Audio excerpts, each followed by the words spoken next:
Assalamualaikum warahmatullahi wabarakatuh.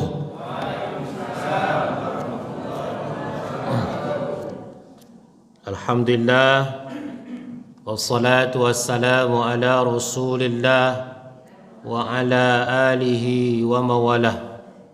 Allahumma anfa'na bima 'allamtana wa 'allimna ma yanfa'una wa zidna ilma.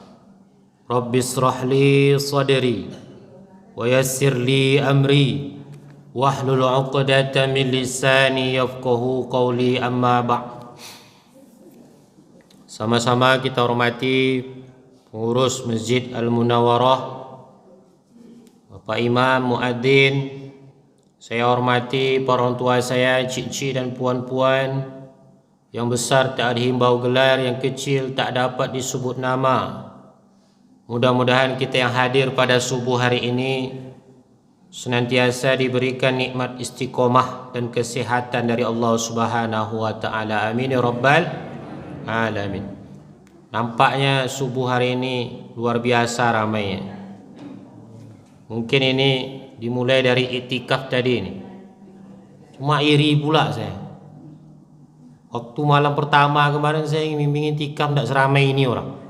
Ada masalah dengan saya nampak. Tapi karena pembahasan kita nanti ini saling memaafkan, saya maafkan dulu. Syaratnya maafkan pula saya. Jadi itu nanti cara meminta maaf yang bagus Idul Fitri. Ku maafkan kau dengan syarat kau maafkan aku. Nah, selesai. Sebelum kita mulai, seperti biasa kita bersolawat dulu. Solawat syifa kita ulangi 3 kali. Allahumma salli ala sayyidina Muhammadin tibbil qulubi wa dawaiha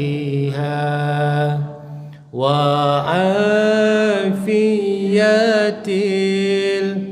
abdani wa shifaiha wa nuril absari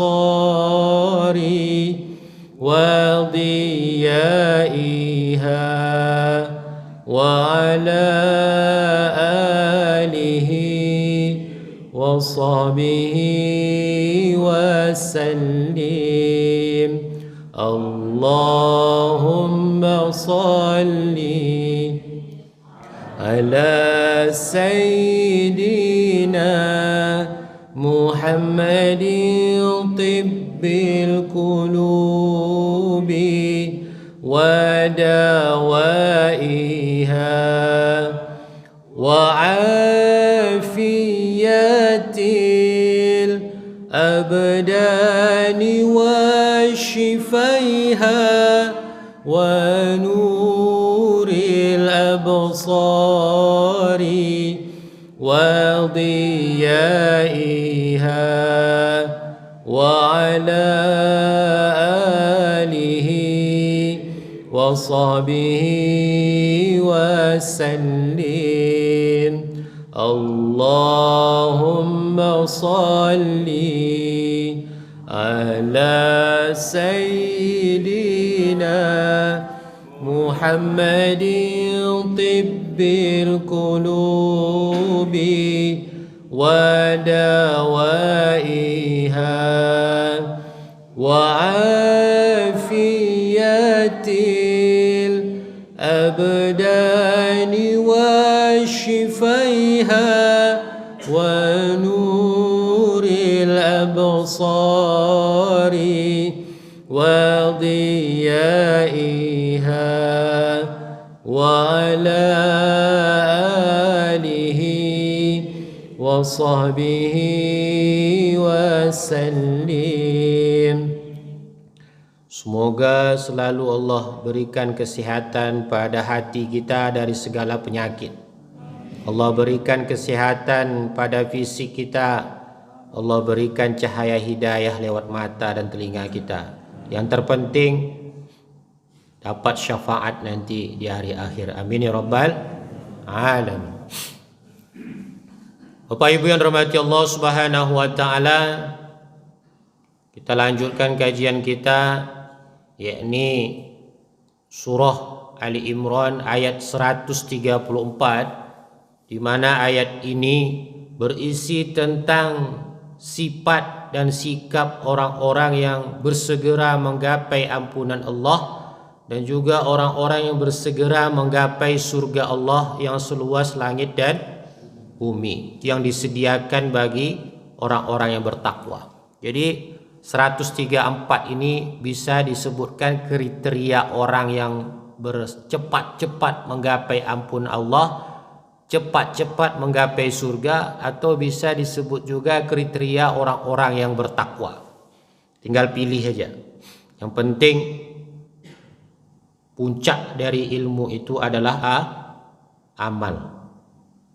Bukan amir. Kalau amir Pak Sekretaris kita.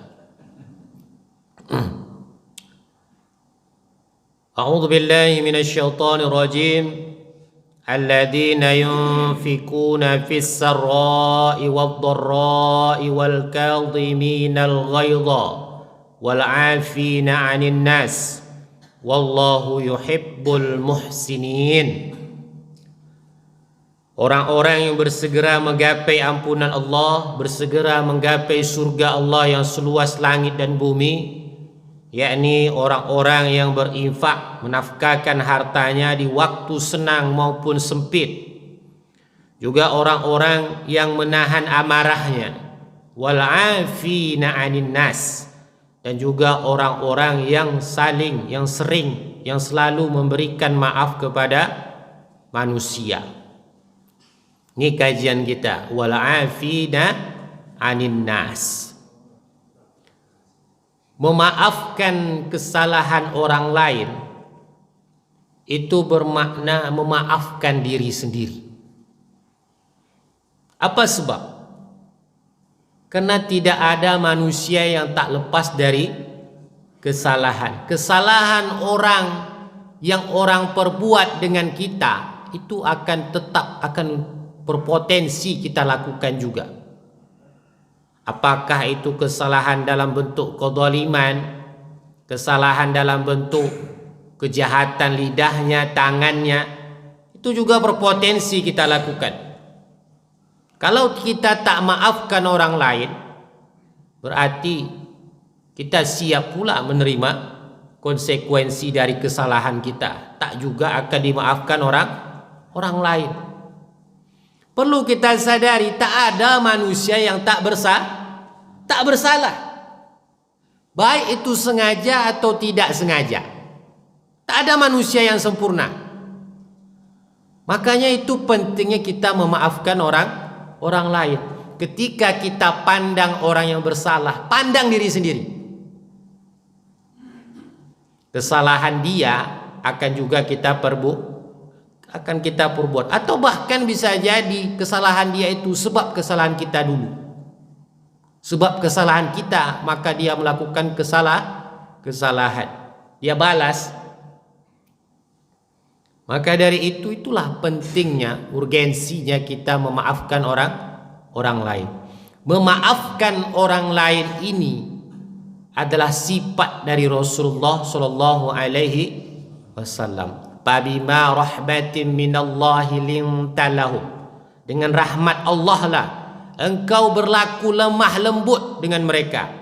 Walau kunta faddan ghalidhal qalbi, kalau seandainya engkau berkeras hati, lam faddu min haulik, maka orang-orang akan berpaling darimu. Kalau seandainya Rasulullah itu kasar orangnya, tidak lemah lembut, tidak akan ada orang mau. Tak akan tertarik orang dengan keislaman ini. Ajaran Islam yang disampaikan oleh Rasulullah ini itu bukan dalam bentuk perintah Rasulullah saja, tapi Rasulullah langsung mewujudkannya dalam bentuk sikap. Kalau Rasulullah nyuruh-nyuruh aja, dia tidak contohkan, tidak akan mau. Macam bapak, bukan bapak sini, bapak yang lain. Suruhnya anaknya pergi ke masjid. Pergi kau ke masjid, ngaji kau sana. Bapaknya dah ikut. Akhirnya jadi masalah sama gori masjid. Buat masalah. Coba kalau bapaknya ikut, seribut apapun dia, tak akan berani, dia tahu bapaknya datang. Coba kalau mamaknya ikut, tak akan berani dia lari-lari di masjid, karena ada yang ngawasi. Begitulah Rasulullah, dia contohkan langsung. Makanya bunyi ayat itu apa? Laqad kana lakum fi Rasulillahi uswatun hasanah. Percontohan yang baik, sikap-sikap, sifat-sifat yang baik itu langsung dicontohkan oleh Rasulullah. Nampak oleh orang hikmah dalam segi positifnya, orang perbuat pula. Begitu seharusnya kita. Kita ni suri tauladan setiap orang. Berdakwah dengan dengan perbuatan itu lebih mengena daripada berdakwah dengan sebatas berbicara saja. Setiap kita akan jadi suri tauladan bagi istri dan anak-anak kita. Makanya kita selalu berdoa, waj'alna lil muttaqina imama. Jadikan kami imam yang bertakwa, karena kita akan menjadi contoh. Nah, kalaulah seandainya Rasulullah itu kasar, maka takkan tertarik orang dengan dakwah Islam. Dakwah yang lemah lembut inilah yang membuat orang bersimpati sehingga tertarik untuk memeluk Islam. Walau kunta faddan ghalidhal qalbi lam faddu min haulik fa'fu anhum wastaghfir lahum. Maka maafkan mereka dan minta ampunkan untuk mereka. Itulah sifat Rasulullah. Rasulullah itu maha pemaaf. Bukan hanya memaafkan, wastaghfir lahum. Dia mintakan orang yang bersalah, dia mintakan ampunan orang yang bersalah kepada dirinya. Itu istimewa sekali itu. Kalau kita memang kita doakan juga. Ya Allah, cepat lama mati. Beda dengan Rasulullah. Dia mintakan ampun. Itulah seharusnya peran seorang ayah, seorang emak kepada anak. Bagaimanapun kesalahan anak, maafkan.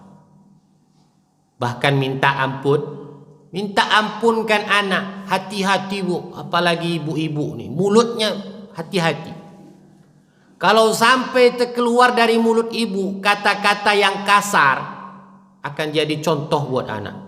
Kalau sampai keluar dari mulut ibu kata-kata yang mendoakan yang buruk kepada anak, tak ada dindingnya. Doa orang tua itu tak terdinding kepada Allah. Salah satun la turaddu da'watahum. Ada 3 doanya yang tidak ditolak oleh Allah. Da'watul imamul adil, doa imam yang adil. Kemudian da'watus shaim inda yuftir, doa orang yang berpuasa ketika dia berbuka. Da'watul walid ila waladihi, doa orang tua kepada anak-anaknya. Kata-kata itu doa. Ada kisah seorang ibu yang mempunyai anak yang taat sekali beribadah kepada Allah. Namanya Juraij. Juraij ini saking banyaknya ibadahnya, dia selalu mengungsikan dirinya ke dalam gua. Saking dia ingin fokus beribadah, dia ungsikan dirinya ke dalam gua, beruzlah, menyembunyikan diri supaya fokus beribadah. Pada suatu hari datanglah emaknya di lereng bukit gua nih. Dia panggil, "Ya Juraij." Wahai Juraij. Tak menyahut Juraij. Kenapa Juraij tak menyahut? Karena Juraij sedang solat. Dia dengar panggilan emaknya, tapi dia bimbang, dia batalkan solatnya ini atau menyahut panggilan emak. Sampai 3 kali emaknya manggil. Tak dijawab juga. Apa kata maknya? Ya Allah, jangan engkau matikan Juraid sebelum dia melihat maaf wanita tunasusila, pelacur. Apa yang terjadi setelah berselang beberapa waktu? Tiba-tiba adalah seorang wanita penggembala kambing ditangkap oleh warga, ketahuan rupanya hamil di luar nikah.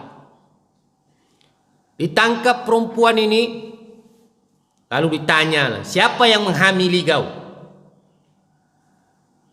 Perempuan ini langsung saja dengan santai menjawab, Juraid. Mak, warga yang mendapati ini, mendengar ini emosi dia. Dia datangi gua tempat Juraid ini beribadah, dihancurkannya gua Juraid sehancur-hancurnya.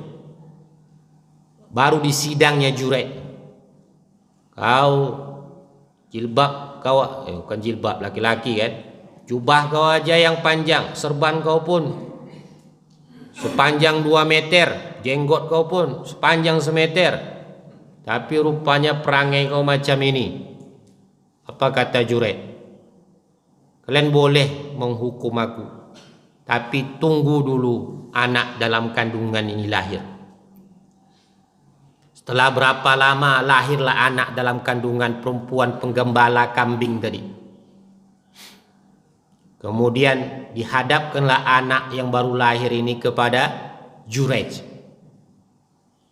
Langsung Juraid tanya kepada anak yang baru lahir, siapa ayahmu? Apa kata anak yang baru lahir nih? Laki-laki penggembala kambing. Rupanya perempuan penggembala kambing ini berzina sama penggembala kambing. Ini mohon maaf kalau ada yang punya kambing ini, nanti mudah kali orang tersinggung. Apa hikmah dari sini? Meskipun Juraid tidak berzina, tetapi efek dari doa ibunya sangat luar biasa. Padahal Juraid itu bimbang, dia mau dia batalkan sholat, sementara sholat ini berkaitan dengan Allah. Ternyata tidak dijawab, disahutnya panggilan ibunya. Begitulah akhirnya kena doakan sama emak. Terkabul tidak? Terkabul. Memang Juraid tidak mati sebelum melihat wanita tunasusila. Maka dari itu kita orang tua nih hati-hatilah Bapak Ibu sekalian. Hati-hati menggunakan lisan di saat kita emosi kepada anak kita. Apalagi memang zaman sekarang nih begitu mudah orang jadi anak durhaka. Betul? Kan? Maka kita yang harus legowo, berlapang dada. Jangan justru kita perintahkan anak yang membuat dia justru semakin durhaka. Kita perintahkan dia yang membuat dia sulit melaksanakannya, akhirnya jatuh kepada kedurhakaan. Lapangkan dada kita. Begitu juga dengan suami, maafkan istri. Lambat masak tu sikit, maafkanlah. Ini saya curhat. Lambat masak, orang dah azan, sabarlah. Macam cerita minggu lalu kan. Dia ada sibuk ngurus anak, nyusukan anak, sabarlah. Makanya saya sekali bantu. Laki-laki tu kalau pandai masak lebih enak daripada laki-laki perempuan lagi. Tengoklah chef-chef di hotel, mana main perempuan. Ya kan? Jatuh rambutnya, tak laku lagi masakan hotel. Bantulah, apalagi yang berat-berat, cuci baju tu. Biar bapak rasakan apa yang kurasakan sekarang. Cuci baju tu, gosoklah. Biar tahu bapak penderitaan ibu tu. Baru 5 helai lagi bapak gosok, tengoklah, kena sakit pinggang tu. Itu pula buat emosi. Dia rasakan penderitaan orang rumah. Maka harus berlapang dada untuk memaafkan. Inilah tradisi luar biasa kita warga Indonesia. Mau masuk Ramadan, kita buat acara menyambut Ramadan. Isinya apa? Saling memaafkan.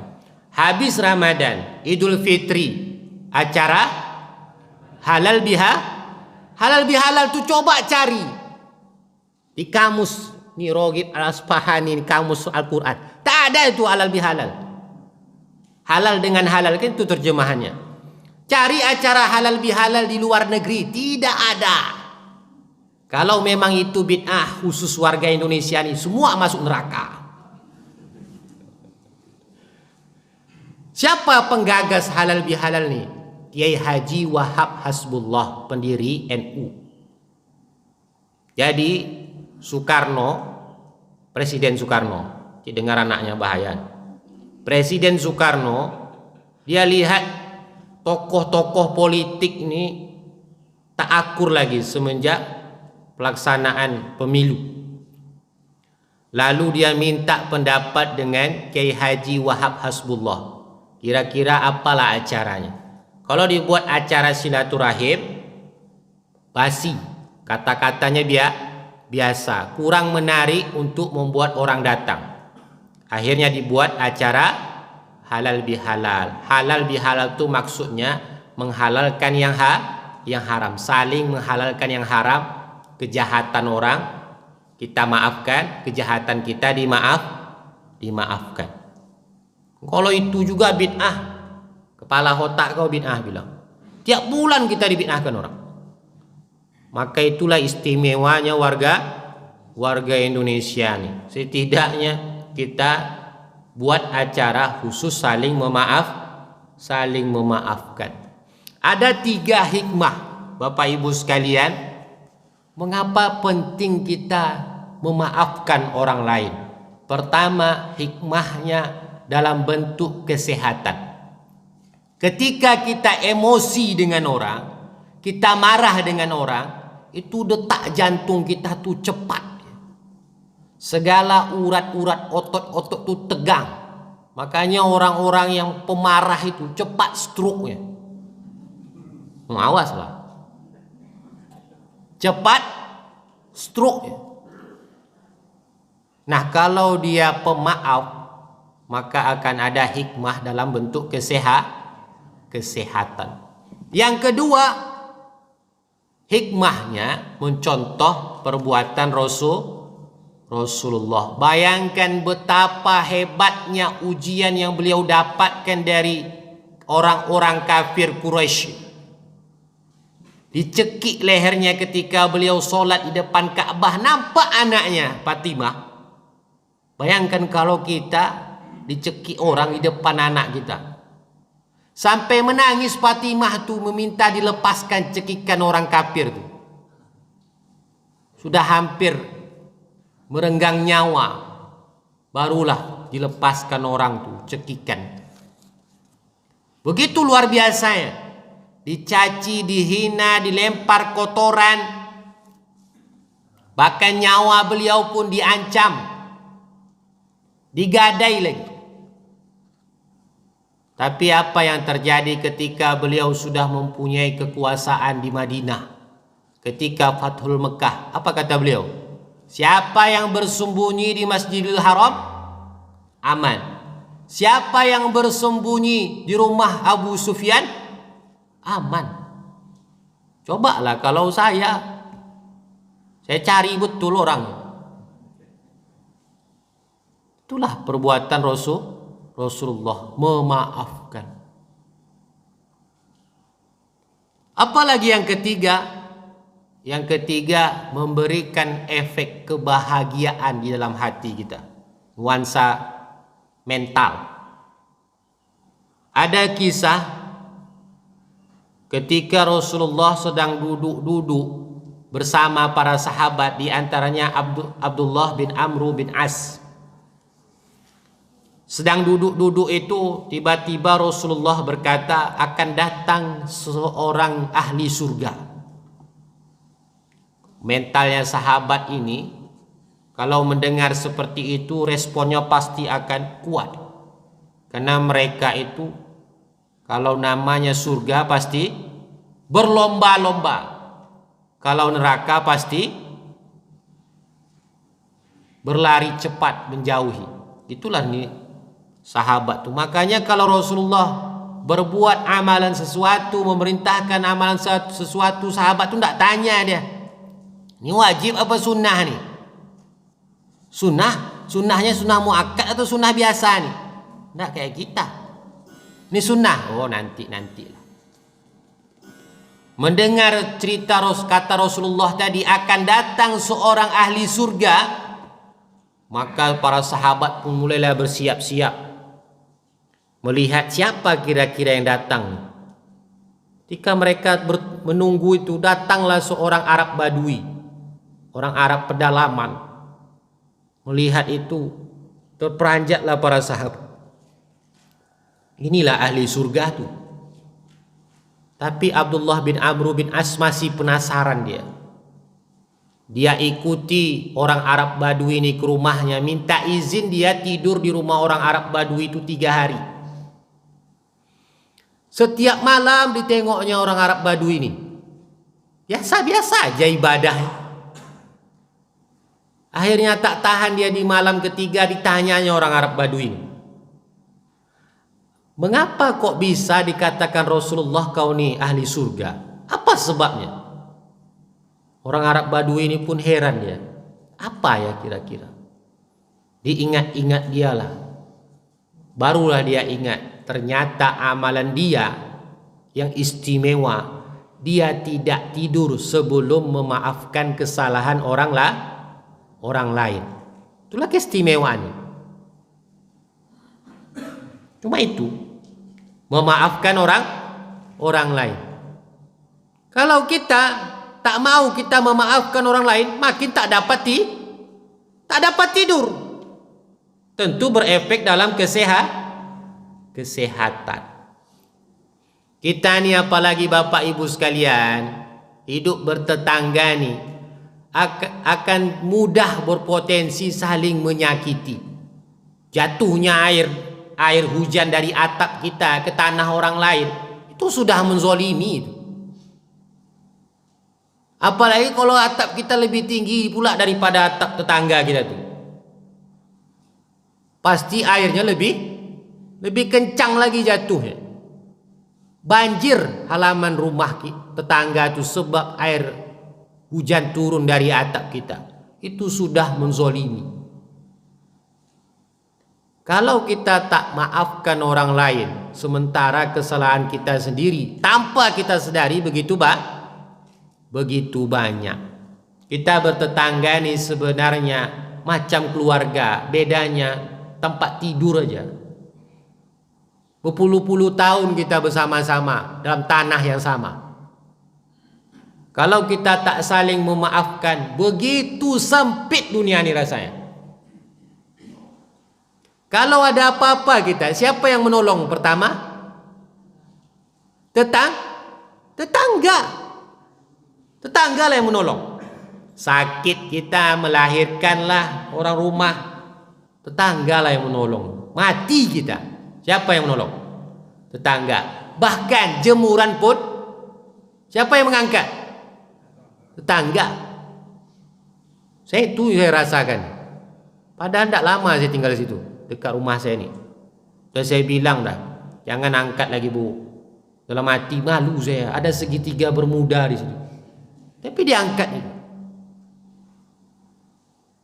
Itulah hebatnya persatuan bertetangga ini. Makanya Rasul katakan, la man kana yu'minu billahi wal yaumil akhir fal yukrim jarahu. Siapa beriman kepada Allah dan hari akhir, maka hendaklah dia memuliakan tetangga. Muliakan tetangga. Bahkan Rasul katakan, saking seringnya Allah mengungkit-ungkit tentang tetangga ini, aku sangka tetangga itu pun akan mendapatkan warisan. Kenapa tidak? Peran tetangga itu lebih lagi daripada saudara.